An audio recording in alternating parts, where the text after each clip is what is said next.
आज से 400 साल पहले दिल्ली की सत्ता पर मुगल सुल्तान औरंगजेब का शासन हुआ करता था। क्रूरता, कट्टरता, हैवानियत का जीवंत चेहरा औरंगजेब संपूर्ण भारत पर मुगलिया सल्तनत का झंडा फहराने को बेताब था।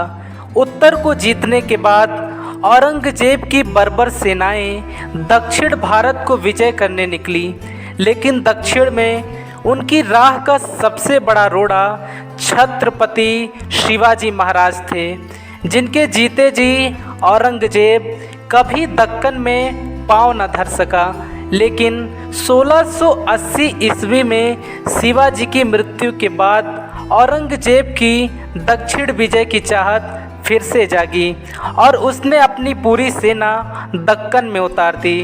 पर इन्हीं संकट के काले बादलों के बीच महाराष्ट्र की धरती पर हिंदुत्व की एक चिंगारी ने जन्म लिया, जिसने मुगलों पर ऐसा कहर बरपाया कि दक्कन सहित संपूर्ण भारत मुगलों के खौफ से आज़ाद होने लगा। तो आइए आज मैं आपको सुनाता हूँ वीरता और शौर्य की एक अद्भुत गाथा को।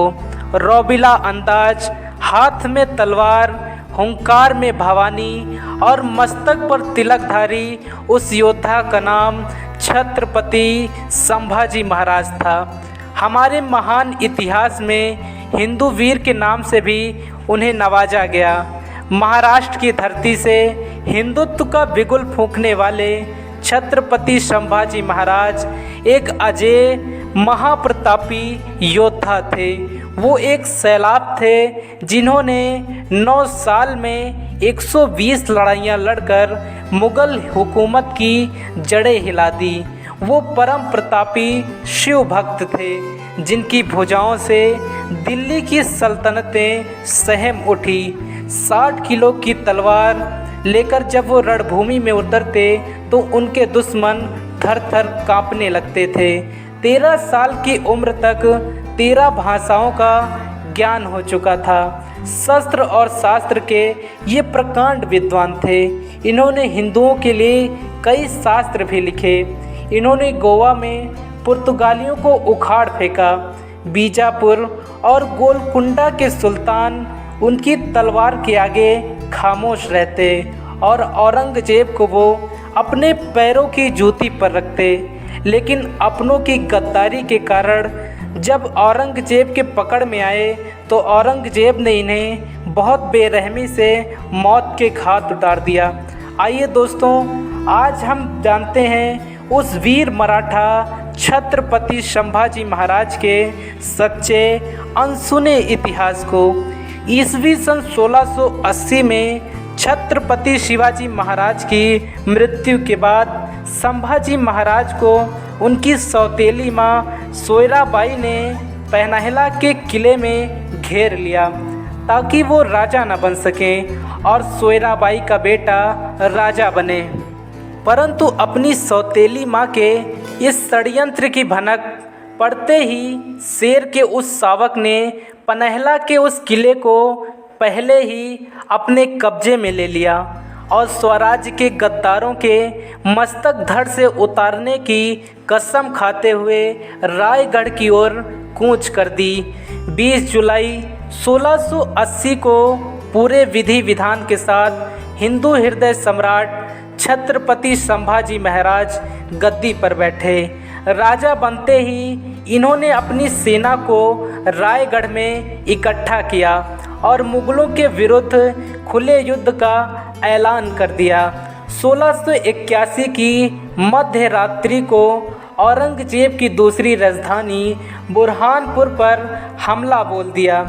संभाजी के नेतृत्व में मराठाओं ने यहाँ पर तैनात मुगलों को मारकर पूरे नगर पर कब्जा कर लिया।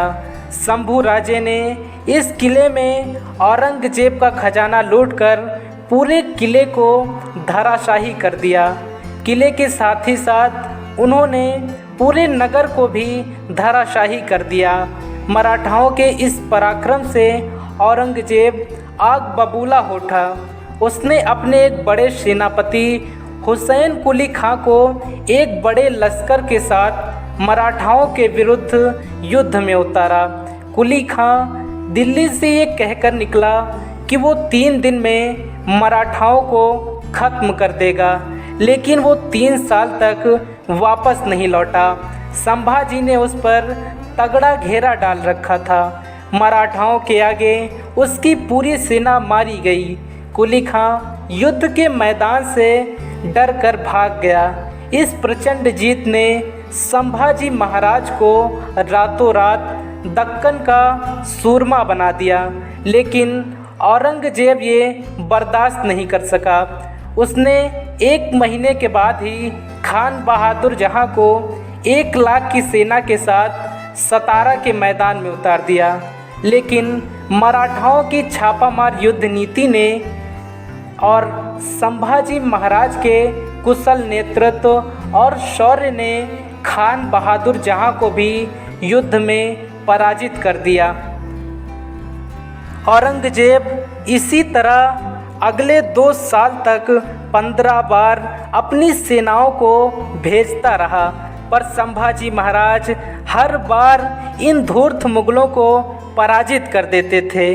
जब सारे प्रयास विफल हो गए तो औरंगजेब स्वयं अपने सेनापतियों के साथ महाराष्ट्र की ओर चल पड़ा। 15 मनसबदारों की बड़ी सेना के साथ औरंगजेब ने महाराष्ट्र के औरंगाबाद में अपना डेरा डाला। ईस्वी सन 1682 में औरंगजेब की बर्बर सेनाओं ने रामसेज के किले को घेर लिया। संभाजी महाराज उस समय किले के अंदर थे। 5 महीने तक दोनों सेनाओं के मध्य भयंकर युद्ध चलता रहा, लेकिन वो संभाजी महाराज को पकड़ नहीं सका और यहाँ से हारकर वापस दिल्ली लौट गया। अपने किले पर हुए हमले से नाराज संभाजी महाराज ने औरंगाबाद की मुगल छावनी पर छापे मारना शुरू कर दिया। ईस्वी सन 1684 में भयभीत औरंगजेब ने अपनी विशाल सेना के साथ रायगढ़ पर चढ़ाई कर दी। इस समय दक्कनी रियासतों के 2 मुस्लिम सुल्तान आदिल शाह और कुतुब शाह ने भी संभाजी महाराज के किले पर हमला बोल दिया।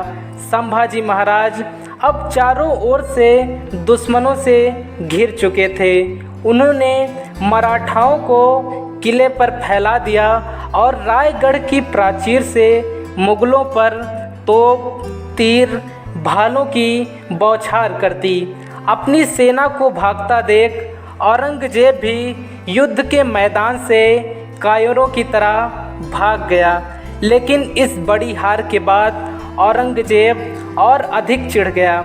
उसने मैसूर के राजा, जंजीरा के सिद्दी और गोवा के पुर्तगालियों के साथ मिलकर मराठाओं को घेरने की योजना बनाई। लेकिन जैसे ही संभाजी महाराज को इस बात की भनक लगी, उन्होंने गोवा पर धावा बोल दिया। मराठाओं ने पुर्तगालियों को पूरी तरह से झकझोर कर रख दिया। अपनी हार को देखते हुए पुर्तगाली सेनापति फ्रांसिस्को गिड़गिड़ाते हुए शंभू राजे के कदमों में बैठ गया और वचन दिया कि वो औरंगजेब के साथ मराठों के विरुद्ध युद्ध नहीं लड़ेगा। इसी तरह 9 साल तक औरंगजेब संभाजी महाराज के पीछे पीछे घूमता रहा, लेकिन कभी भी उन्हें पकड़ नहीं पाया। औरंगजेब जब खुले मैदान में संभाजी से नहीं लड़ सका तो उसने धोखे से संभाजी महाराज को हराने का प्रयास शुरू किया। औरंगजेब ने संभाजी के साले गनोजी सिरके के साथ मिलकर संभाजी को पकड़ने का प्रयास शुरू किया। गनोजी सिरके संभाजी के पल पल की खबर औरंगजेब को देने लगे। ईस्वी सन 1690 को संभाजी महाराज जब अपने जनता की समस्याएं सुन रहे थे और उस समय उनके साथ केवल 500 सैनिक थे, ये सूचना गनोजी सिरके ने औरंगजेब को दे दी। औरंगजेब ने अपने सेनापति मुकरब खां को 6000 सैनिकों के साथ इस दिशा में भेजा। अंततः अपनों की गद्दारी के कारण शेर का ये शावक मुगलों के घेरे में आ गया। यहीं एक युद्ध के बाद औरंगजेब की सेना ने संभाजी महाराज और उनके परम मित्र कवि कलश को पकड़ लिया। औरंगजेब के आदेशानुसार संभाजी महाराज और उनके परम मित्र कवि कलश को ऊंट पर उल्टा टांग कर पूरे नगर में घुमाया गया और इसके बाद उन्हें औरंगजेब के सामने पेश किया गया। औरंगजेब ने संभाजी महाराज से 3 चीज़ें मांगी। पहला, पूरा मराठा साम्राज्य मेरे हवाले कर दो और मेरा गुलाम बनकर तुम उस साम्राज्य पर राज्य करते रहो। दूसरा, मेरे किले से जितना सोना और खजाना लूटा है वो वापस कर दो।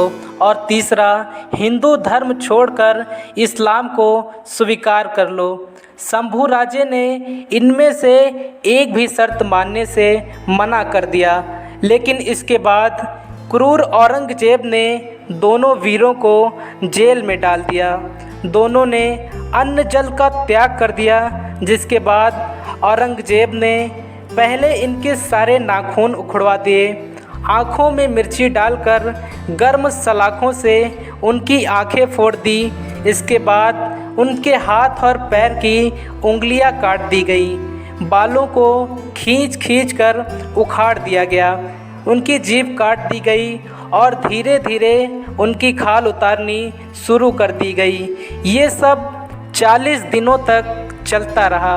हर दिन उनके शरीर का एक एक अंग काटा जाता और अंत में औरंगजेब ने संभाजी महाराज के शरीर के छोटे छोटे टुकड़े कर कर उन्हें बाहर फेंकवा दिया। लेकिन भारत माँ के इस वीर सपूत ने कभी भी मुग़लों के आगे अपना सिर नहीं झुकाया। दोस्तों, आपको ये जानकारी कैसी लगी कमेंट बॉक्स में ज़रूर बताएं। जय भवानी, जय शिवाजी, जय महाराष्ट्र।